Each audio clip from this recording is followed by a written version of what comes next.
நிச்சயமாக மீறுவான் பாருங்க. அல்லாஹ் உதவி செய்ய வேண்டும்.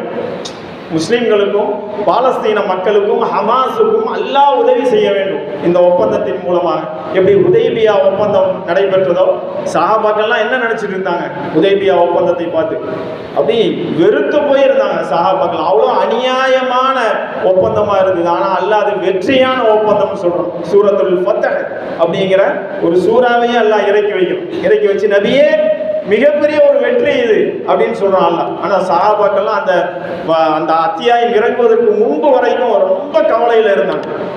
அதே மாதிரி அல்லாஹ் இதை வெற்றியை நம்ம கொடுக்க வேண்டும் என்று நாம் ஒவ்வொருவரும் பிரார்த்தனை செய்ய வேண்டும். அதே நேரத்தில் நம்ம நன்றாக இந்த உலகை நாம் புரிந்து கொள்ள வேண்டும். இன்னைக்கு ஷியா சன்னி என்ற முகமூடியை போட்டுக்கொண்டு சிலர் என்ன சொல்லுவாங்க, அவங்க ஷியாக்கள், அவங்களுக்கு சப்போர்ட் பண்ணாதீங்க. ஒரு காலத்திலும் நீங்கள் அதை ஏற்றுக்கொள்ளாதீர்கள். ஷியாக்கள் தான் இன்னைக்கு அவங்க கொள்கைகள் மாறுபாடான கொள்கைகளாக இருக்கலாம்.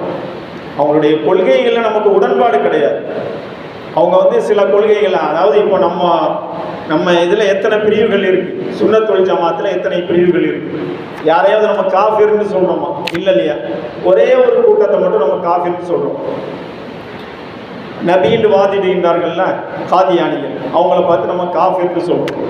அதே மாதிரி ஷியாக்களிலும் ஒரு கூட்டம் இருக்கு, நுசைரியா அப்படின்னு ஒரு கூட்டம் ஒன்று இருக்கு. அவங்க எங்க இருக்கிறாங்கன்னு பார்த்தீங்கன்னா இன்னைக்கு இருக்கக்கூடிய சிரியாவில் இருக்கிறாங்க. அவங்க அலி ரலியல்லாஹு தஆலா அன்ஹு அவர்களை அல்லாஹ்வின் அந்தஸ்துக்கு உயர்த்துவார்கள். அதனால அவர்கள் காஃபிர்னு ஷியாக்களே ஃபத்வா கொடுத்துருக்காங்க.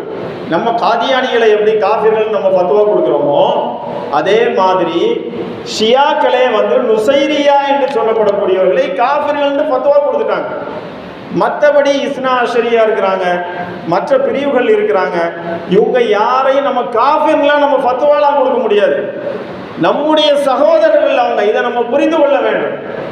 இன்னைக்கு ஷியாக்கள் அவங்க அவங்க கொள்கை தெரியுமா அப்படின்னு சொல்லிலாம் வீடியோக்கள் வரும். அதை பார்த்து நீங்க ஏமாந்து இன்னைக்கு ஹமாஸுக்கு முழுமையான ஆதரவை தெரிவிக்கக்கூடியவர்கள் ஈரான் தான். அவன் நினைச்சாங்கன்னா என்ன வேணாலும் அவங்க அமெரிக்காவோட ஒப்பந்தம் போட்டுட்டு நல்ல லக்ஸரியா வாழ்ந்துட்டு இருக்கலாம். இன்னைக்கு அரபு நாட்டில் இருக்கக்கூடிய தலைவர்கள் எப்படி இருக்கிறாங்க? அவங்க லக்ஸரியாவே வாழ்ந்து பழகிட்டாங்க. அவங்களுக்கு இப்ப அந்த சுகத்தை விடுறதுக்கு அவங்களுக்கு முடியல.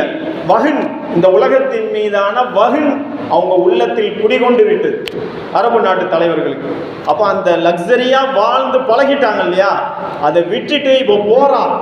அப்படி பயந்து அல்லாஹ் குர்ஆன்ல ஒரு வசனத்துல சொல்றான், போர் கடமையாக்கப்படுறதுக்கு முன்னாடி வரைக்கும் எங்கள் மீது ஏன் போர் கடமையாக்க